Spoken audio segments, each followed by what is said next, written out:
Colorado, always warm, always sunny. Sometimes Colorado. Today is May 8th, 2025. And we are making a video talk about something I've been wanting to talk about for quite some time, but I did not have an opportunity to. So until I got more information, and once I finally did, I said, you know what, we can talk about this. So let me go ahead and share my screen. All right. So not too long ago, I went ahead and tweeted this. There we go. Do do do do. Present, share screen, window. All right. Wah! So if you guys can hear me, you got right here. This was from February 10th, 2025. And I said VIP dinner got moved from the 22nd to the 1st. So super important meeting is early March now. So many of you guessed correctly that, is it still no sound? Can you guys hear me? Hello? Testing, 1, 2. Good. So many of you appropriately guessed that what I was alluding to was a meeting with the president. And let me go ahead and share my screen on this one. I'm going to share the entire screen, make it a heck of a lot easier to see this. Okay, so this was the invitation from the 22nd, and I was going to go down to the candlelight dinner with Trump.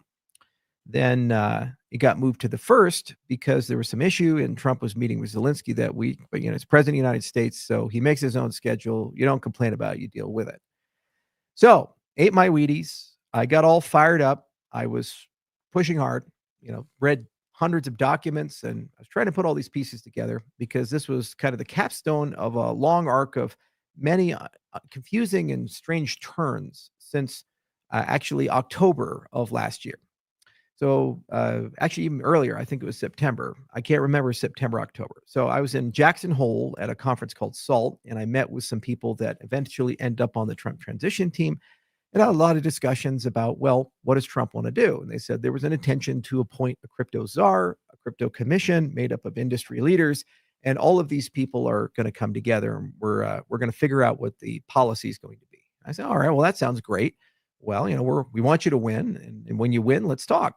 So I was at ketamine retreat the week that Trump was, the election was, and Trump got elected. And when I come back, there's all these news stories that Charles is going to be the crypto czar because Tam mentioned that there's a strong possibility that we'd be involved. Around the same time, we were also heavily engaged in talks with Senator Tim Scott. We've been doing a lot of stuff on the legislative side. So we said, well, let's see what the White House wants to do. So we continued engaging, and we said, well, when is the interviewing for Cryptozar going to be? They said, we'll tell you. So we waited, heard nothing. And then David Sachs was announced. Okay. And I said, all right, well, they wanted to go in a different direction. They combined the Cryptozar with the AI czar. All right. Kind of a strange play, but that's okay. But there was still this idea of a crypto commission. So they announced Bo Hines coming on as chairman, or I guess the leader, executive director, whatever it is, of a crypto commission.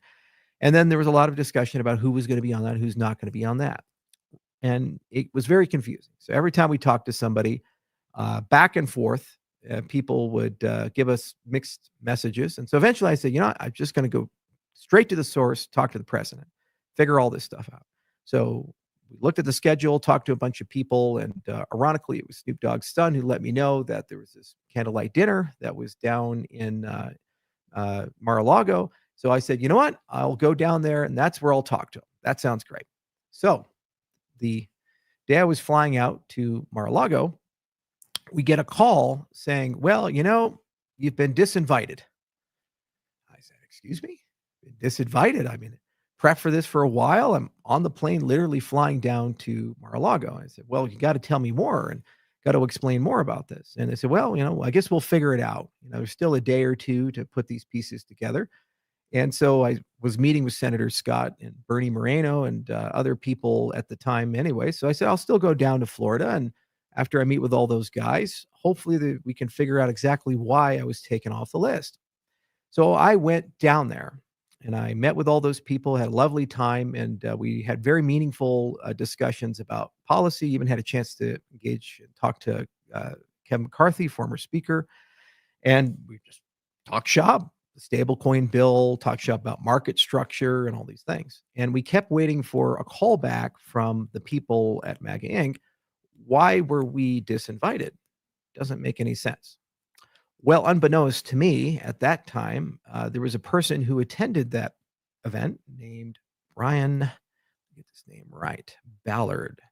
And there was an article that just came out today, and I finally think I've put all the pieces together of what exactly happened. I was waiting until these pieces came together. So you guys can read the article too, and let me share it with you. It just came out in Politico. And it says, From Trump whisper to West Wing pariah, how lobbyist Brian Ballard angered Trump.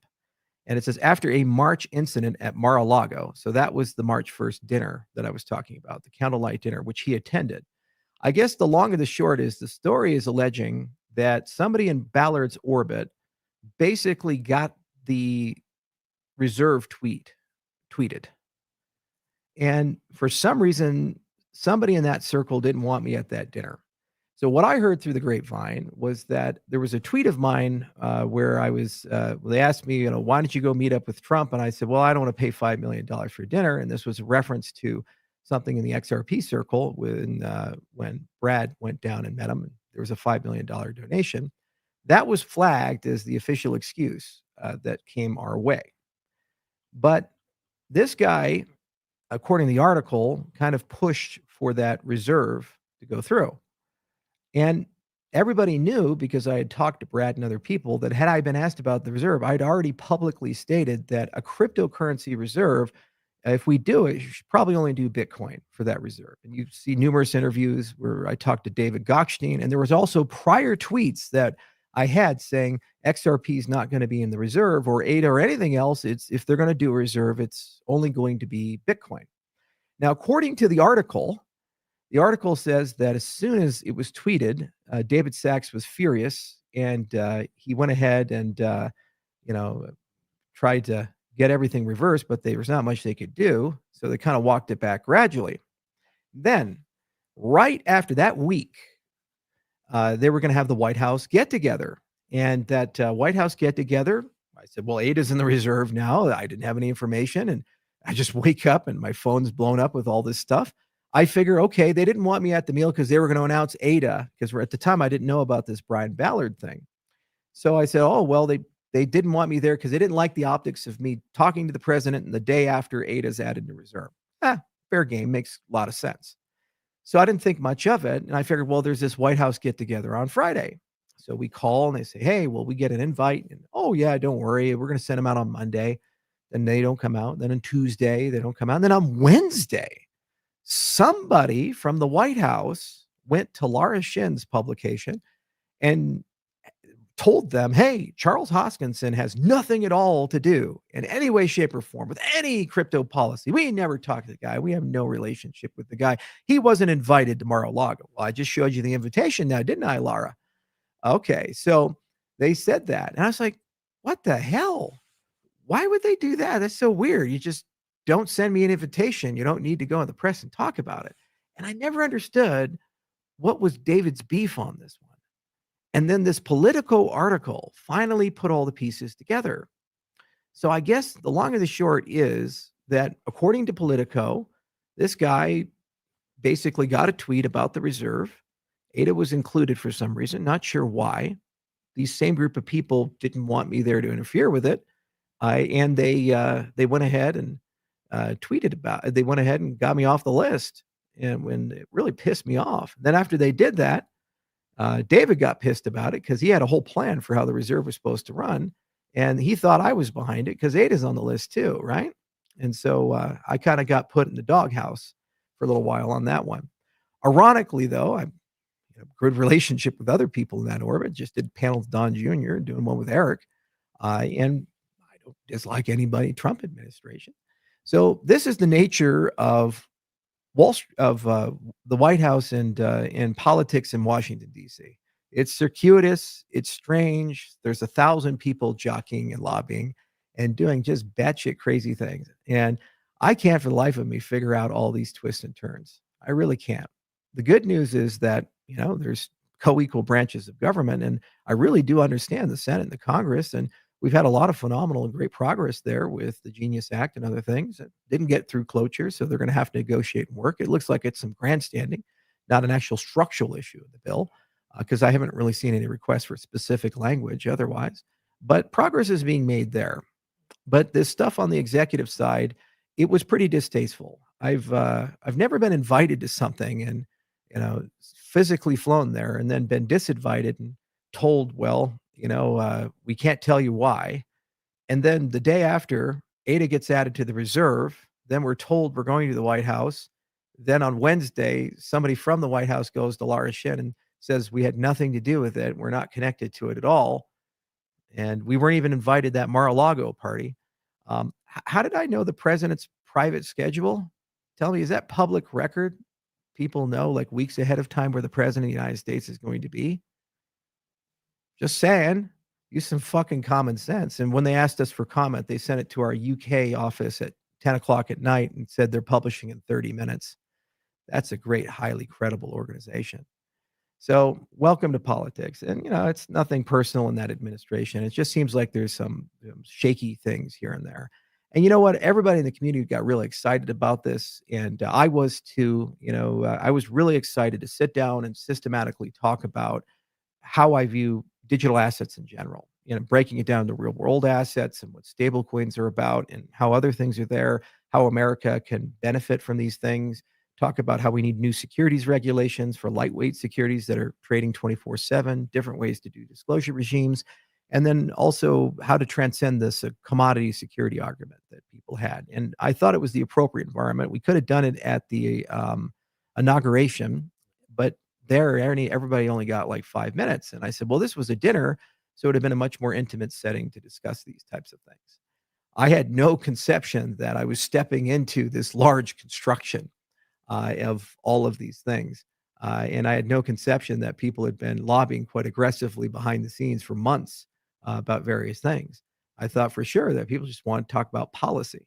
So it shows you I'm not a creature of the executive branch. I'm a creature of the legislative branch because they're a lot more transparent on the things they want. And it's a lot easier over a good steak to kind of talk about this stuff.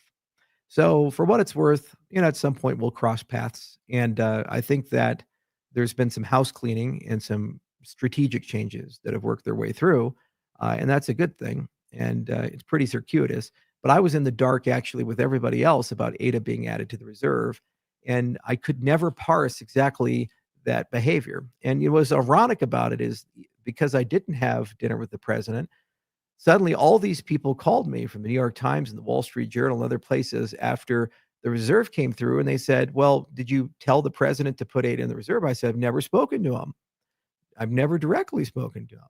And they said, that's impossible. How did Ada get added if you've never talked to the president? So it's pretty bizarre. It's the first time in my life where I'm saying I'm not talking to the president and people in the press think I am, which usually it's the other way around, right? So welcome to Washington and welcome to all this stuff. I owe you guys an explanation about it, and that's why I waited to make the video. I'll leave a link right here for the Politico story, and you guys can read it yourselves. I think some more are on the way, too. Let me paste that. And, no harm, no foul, no ill will on the Trump side, and they seem to be doing pretty good work, and everybody we've engaged with there has been pretty easy to talk to. But there's definitely some lobbying around the core, especially at a lot of these events that are on the core, like these White House get-togethers and these other things. As a lot of people said, don't make this video. If you make this video, you're going to lose access, or you'll be persona non grata, or all these other things. Well, David did go to Laura and say we have nothing to do, so I have no idea. So I'll just be honest about it and tell people what I saw and heard. I'm sorry I didn't have a chance to get that picture with Don and talk to him and share my knowledge about it. I'm going to go speak before the Senate at some point, and we'll get it done there with the market structure bill, and we'll get the Genius Act done or some variant of it. And we're still talking to people on a pretty regular basis. Regulation is done through lawmaking and rulemaking and sometimes through enforcement. And we're doing all three as an industry. We're fighting bad enforcement. We're promoting good rulemaking through meeting with the various regulatory bodies. and we're going to get some good laws passed. And these laws will last beyond any particular administration. The Genius Act was not written for Donald Trump, no matter what Elizabeth Warren wants to say. It was written for an industry that's $240 billion in size, 120 million transactions a month, that can grow to a multi-trillion dollar industry that is effectively dollarizing parts of the world that aren't dollarized. It is in our national interest to be a leader in this industry if we want the dollar to remain the world standard. That's a fact. And that bill would be just as relevant January of 2029 as it is today in May 8th of 2025. It'll be just as relevant in 2035 as it is today in 2025. And there will be different administrations. And it's the same with the market structure bill and these other things. And unfortunately, there's just such a toxic vitriol of partisan politics has encumbered that everything is now viewed from a lens of one particular administration, one particular person. And it's hard to widen the aperture and see that there's more than just one particular person there. And even something as simple as having dinner, being invited to dinner, and then being disinvited without explanation is a challenge. But at least I have an explanation now. Somebody on that side lobbied not to be there because they wanted the reserve the way it was. And they knew that if I was asked at that dinner about the reserve, I would have said, because I said before, only Bitcoin should be in it. We have no inclusion exclusion criteria, ratings criteria. We don't have any risk management provisions. We don't know the custody. There's no standards on how to participate in governance and staking and all these other things. It makes no sense to go and try to put an arbitrary list of coins in. You should only do Bitcoin. And the person would have heard that. The president would have been, that makes a lot of sense. He's a reasonable guy. But I wasn't there to say that. And at least now I know why. So thank you, Politico, for answering a question. I tried really, really, really hard to get an answer. A lot of my friends who are very well connected in Washington, who live there, spent quite a bit of time talking to people very close to this. And I got fragment here and fragment there and fragment here. And finally, I understand why these pieces came together. So those who got me disinvited, thanks. It looks like it worked out really well for you, didn't it? And the rest of the industry, it's actually working out pretty well for us too. We're moving forward with regulation. We're going to get the things done that we need to do. And we will, as a nation, be the world's leader in cryptocurrencies. That's my goal. We have the policy office. Joel Teltner is running it. Cynthia is working there. We have Karen Wheeler there, former Deputy Secretary of State of Wyoming, and a lot of other good friends like FS Vector and so forth that are regularly engaging with people.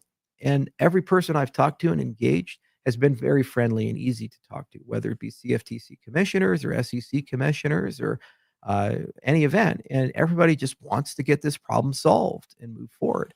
The only barrier right now is there's a few Democrats have decided to equate Trump equals crypto, and crypto thus is bad because Trump is bad. And that's their talking point. They'll eventually find another shiny thing to go pay attention to. And then we can go back to the business of taking care of an industry that employs millions of Americans and creates trillions of dollars of value. As for the rest of it, welcome to politics. It's distasteful, it's serpentine, but this is what people do. And the truth always comes out, whether it be Politico or New York Times or the Wall Street Journal. And of course, they put their spin on it. There's never going to be an article that's written that's going to be nice about anything. I was when I was at that panel at the DCC, the New York Times came up to me and asked me for comment on the World Liberty panel I did. I told them pound sand. So I'm not going to let you guys go write a negative article about Trump. And then I was interviewed by Reuters over in France. And I was trying to talk about midnight and fourth generation cryptocurrencies, other things. They asked me about World Liberty 6 times in 1 hour. And I was like, just go to hell. I'm not going to talk about it. He has every right to participate in this industry like anybody else and compete fairly inside this industry. Why are you punishing somebody who's just participating in the industry? Because they have no interest in writing nice articles. But then every now and then when people do some shady shenanigans or they try to manipulate events, stuff like that pisses people off. And those people talk to journalists. And it's very clear that people in the administration talk to people in Politico because they were upset about how all this stuff went down. And somebody on the lobby side flew way too close to the sun. and now they fell. So that is the story of the Diet Coke. Very strange outcome. I wish I had more direct story, and a lot more fun. I thank you all for your support, and thank you all for the well wishes that you had. And as I said, at some point we'll go and do a White House meeting. At some point we'll talk to Trump or his successor. I'm in it for the long haul, and I'll always be around. And we have lots of cool and interesting things to talk about. In the meantime, we're doing our job because the laws are written under Article 1 in the legislative branch, and we do not need policy that can be reversed the minute a Democrat gets elected. We need a law that can't be, like the Securities Exchange Act of 1933. So that remains my primary focus, and that's what we're going to continue doing. Cheers, everyone.